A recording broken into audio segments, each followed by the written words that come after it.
Our next guest needs no introduction because if you're watching the show and don't know who Bruce Campbell is, well, then you should be hacked into tiny pieces with a rusty chainsaw. Welcome to the show, Bruce. Thank you very much. Thank you. Now, you've got a lot of projects going right now. Yeah, there's a couple of things. I had to disappear for a while to do stuff. Now I'm doing the tap dance. You're a man of multimedia. Movies, TV, books, video games. Let's talk about one of my all-time favorite film series, Evil Dead. Oh, that? Yeah, Evil Dead. The film that started it all. I mean, Evil Dead 2 is coming out from Anchor Bay in an HD DVD edition. Yeah, they're trying to keep up with the times and give folks the good stuff that they demand. Now, one of the great things about the Evil Dead DVDs is you've done commentary for them all. Yeah. You seem to know more about the films than Sam. You're more articulate about expressing the ways in which the film was Well, you know how made. those directors, they have their trade secrets. Right. So some of them, very honestly, are very loath to say, and then I bolted the camera on top of a grip's head for this shot. You know, sometimes they don't. It doesn't occur to them to speak that way. And to me, I was sort of amazed watching Sam work in many ways. So I was always impressed of like, yeah, we had to put this stupid camera up here and run it on this track here. And so...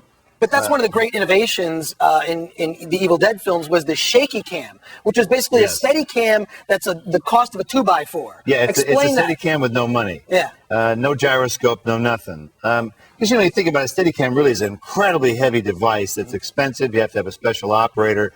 Well, in 1979, we didn't have any of that. Steady cam was too expensive. So really, the idea was just take a board, take a 2x4, put the camera in the middle, put a Yahoo on either end. And what's cool about it is you can go up to a bush and go right over it. If you had a steady cam, you actually couldn't do that. So that's how you got all those like up and over cars and insane bushes shots. and Crazy. And the opening shot of Evil Dead is a 16mm camera taped around Sam's hand that's gliding across a swamp, and I'm pushing him in a raft and with stupid fishing waders on from behind. So let's talk about the new Evil Dead game that's coming out. Yes. You're a fistful of boomstick. Tell us about it.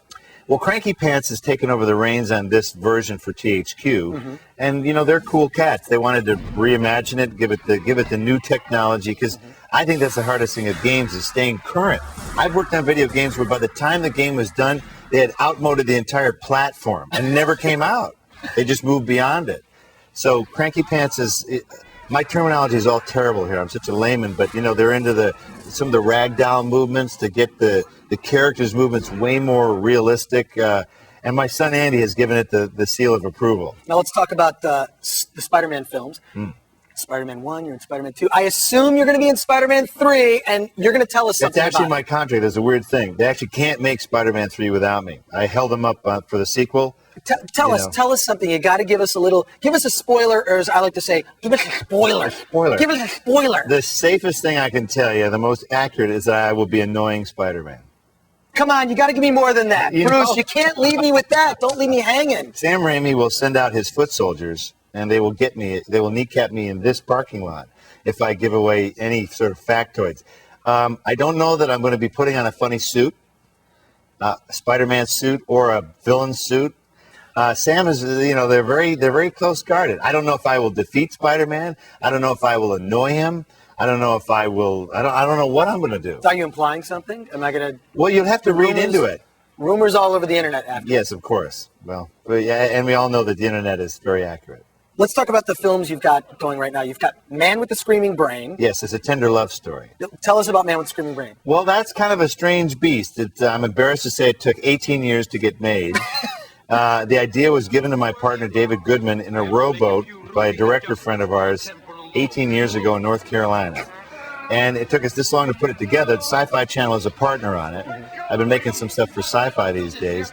And they're going to air it this, like last Sunday in September. And the other one was Alien Apocalypse. Alien Apocalypse, which just aired. Let's talk about the new book. Yeah. You know, I read your first book, and Make Love the Bruce Campbell Yeah, Way. what is up with that? Let's take a look at this book. Look at that. It's out of control, man. Now, tell me about the new book. Well, you know what? Hollywood's a weird place. I don't know if you've noticed that. Yeah. And it's full of weird characters.